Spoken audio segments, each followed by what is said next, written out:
I became addicted to crack cocaine because I used it as a coping mechanism to deal with the psychological, emotional, physical pain I was going through. I also endured homelessness.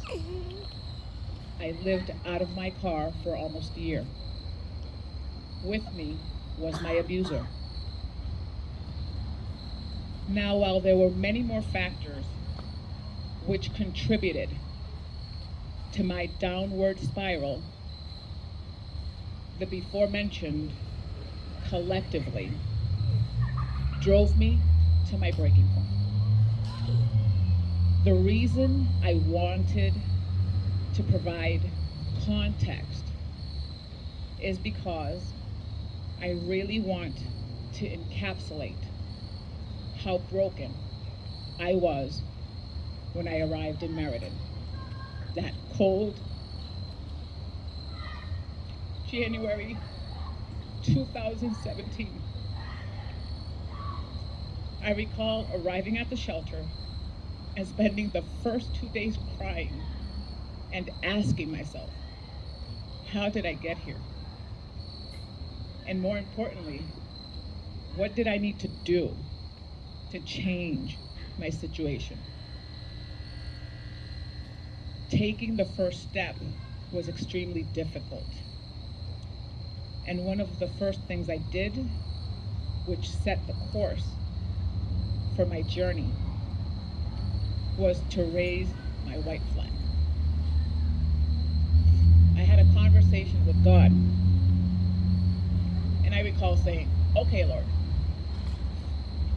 I've tried doing things my way, and it obviously hasn't worked. So I'm going to commit to doing it your way. What that meant for me was learning to trust again and walking by faith. As I began working towards reclaiming my life, I found that there were many challenges I needed to overcome. Negative beliefs I had to detox from, and boundaries I needed to set.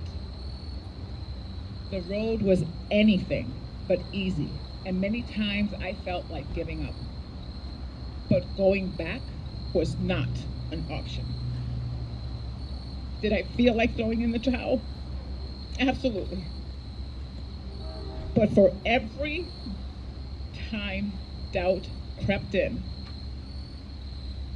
I asked myself, how is going back going to get me to where I wanted to be? Therefore, there were steps I needed to take to transform my life, which included my spiritual journey. I didn't just build a relationship with God, I built a bond. I addressed my mental health. I sought a therapist, who I still see today. I purposefully worked on my relationship with my daughter's father, who was one of the people that was my abuser.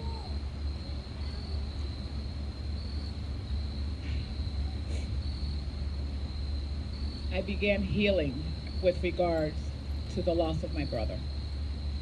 I had to forgive him for leaving me, because at that point I felt alone. I learned how to set boundaries. I learned what self-care was.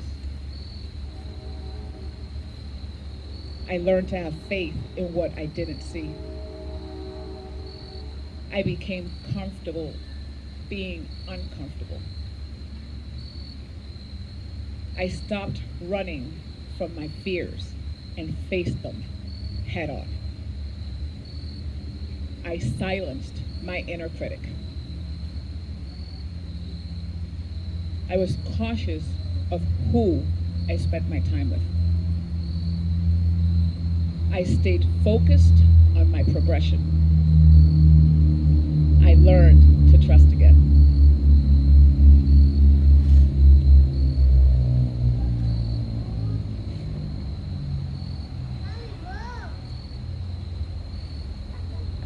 I built solid relationships with amazing people.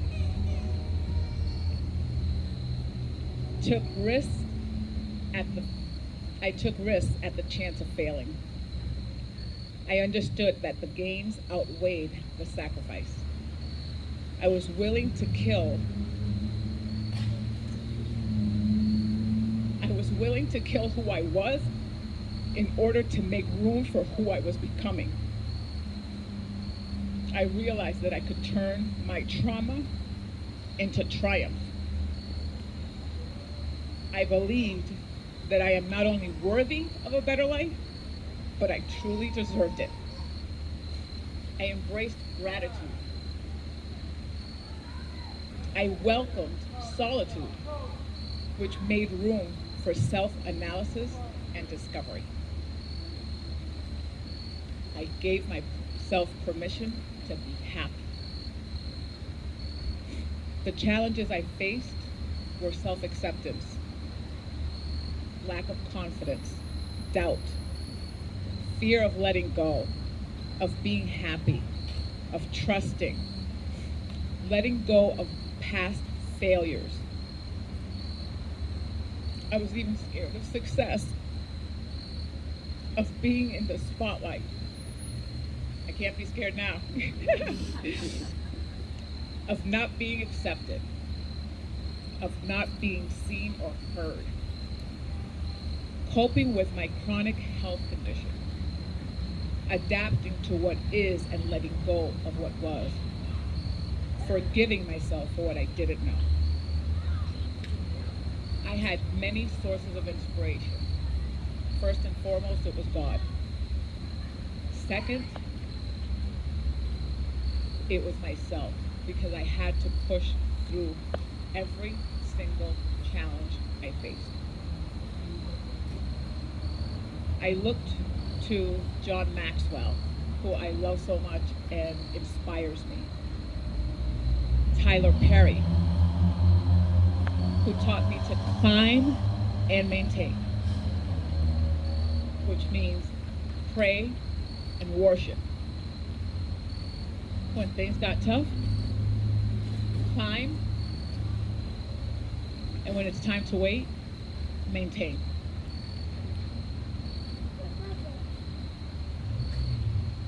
I learned that things happen in God's timing, not my timing.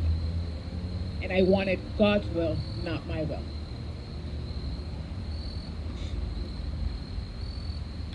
I hung out to God with everything I had. And the one thing that really pushed me to progress and move forward was I taught myself, do it scared, but do it anyway. Thank you.